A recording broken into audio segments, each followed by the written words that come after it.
கலியுகத்தின் முடிவும் கல்கி அவதாரமும் எப்படி இருக்கும் தெரியுமா? மகாபாரத போர்க்களத்தில் கிடந்த பிணங்களை கண்ட அர்ஜுனன் பதட்டத்துடன் கிருஷ்ணரிடம் கேட்டான், மாதவா, இந்த மகாபாரத போர் முடியப் போகிறது.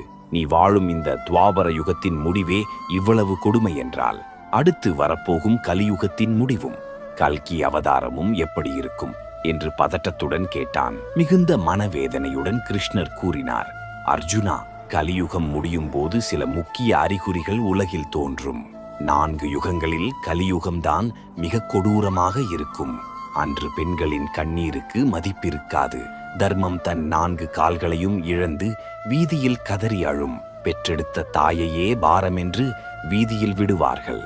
அன்று காமம் காதலாக மாறும், பேராசையே பக்தியாக மாறும். காமமும் குரோதமும் மனிதனின் ஆத்மாவை அரித்து தின்னும். என் பெயராலே போர்கள் நடக்கும். மனிதர்களின் ஆயுட்காலம்